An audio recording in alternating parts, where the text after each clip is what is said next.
ఆ రోజు నువ్వు ఎవరో ఫోన్ చేశావు. నేనెవరికి ఫోన్ చేయలేదు. నువ్వు ఫోన్ చేసావని నాకు తెలుసు. ఆ గ్రూప్కి నీకు సంబంధం ఏమిటి? వాళ్ళెవరో నాకు అసలు తెలియదు. నీకు అసలు తెలియదు? తెలీదు.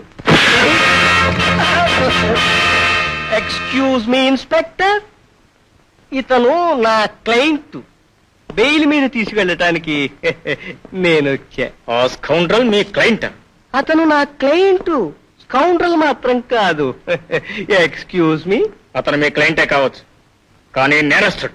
ఆ విషయం చెప్పవలసింది కోర్టు గాని మీరు కాదు ఇన్స్పెక్టర్.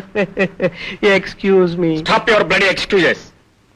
దారి దోపిడీలు, హత్యలు చేస్తున్న ఆ దొంగల ముఠాతో అతను ఖచ్చితంగా సంబంధం ఉంది అని మీరు కోర్టులో నిరూపించి అతనికి శిక్ష వేయించగలిగితే వేయించండి. అంతేగాని మీరు అతన్ని కొట్టడానికి గాని తిట్టడానికి గాని ఎటువంటి అధికారము లేదని సవినయంగా మనవి చేసుకుంటున్నాను ఇన్స్పెక్టర్ గారు.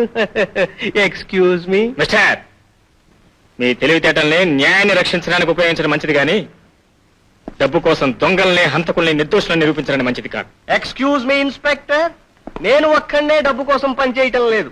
మీరు కూడా ఆ డబ్బు కోసమే కదా ఈ ఉద్యోగం చేస్తున్నారు. యూ మస్ట్ సీ ఇన్స్పెక్టర్, మీరు అతను బెయిల్ ఇస్తున్నారా లేదా? నో, ఈ దుర్మార్గుడికి బెయిల్ ఇవ్వటాన్ని నేను ఒప్పుకోను. Excuse me. మీరు ఒప్పుకోకపోయినా కోర్టు వారు ఒప్పుకున్నారు. నేను కోర్టు వారి ఆర్డర్స్ తీసుకునే వచ్చాను. మీరు మా క్లయింట్ ని విడుదల చేయక తప్పదు. Excuse me. బెయిల్ మీద అతన్ని విడిపించగానే సరిపోదు లాయర్ గారు. రేపు కోర్టులో అతను నేరస్తులని నేను నిరూపిస్తాను. ఓకే ఓకే, అక్కడే తేల్చుకుందాం.